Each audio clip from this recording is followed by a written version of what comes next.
মেনে নিয়েছি। যেখানে 23 বছর আন্দোলনের পরে দেশ স্বাধীন হয়েছে, ওখানে শহীদ রাষ্ট্রপতি জিয়া রহমানের নামটি রাখা হয় নাই। ষড়যন্ত্র হচ্ছে, হ্যাঁ ষড়যন্ত্র হচ্ছে।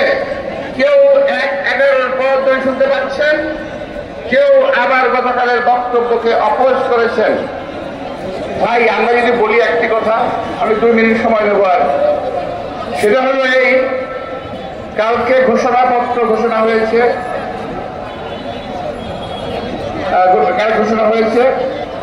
বৃষ্টির মধ্যে ভিজে আমরা ওখানে ছিলাম।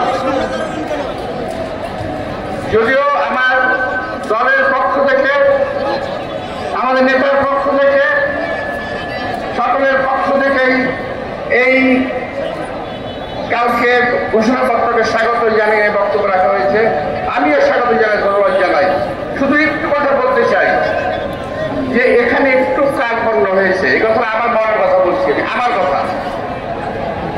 যেখানে 23 বছর আন্দোলনের পরে দেশ স্বাধীন হয়েছে, ওখানে শহীদ রাষ্ট্রপতি জিয়া রহমানের নামটি রাখা হয় নাই, যিনি দেশের স্বাধীনতা ঘোষণা দিয়েছিলেন।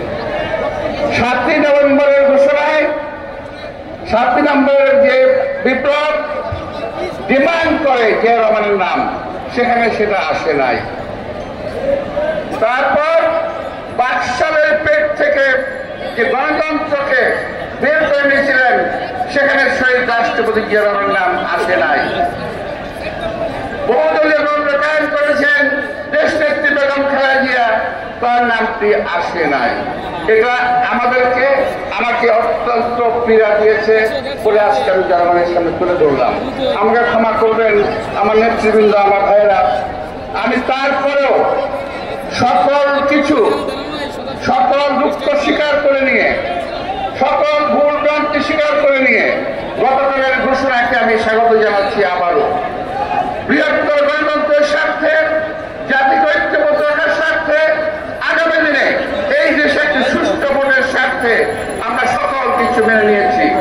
আমি আপনাদের সবাইকে আন্তরিক শুভেচ্ছা ধন্যবাদ জানিয়ে, আগামী দিনে নির্বাচনের প্রস্তুতি নেওয়ার আহ্বান জানিয়ে আপনাদের সবাইকে সহায়তা নিচ্ছি।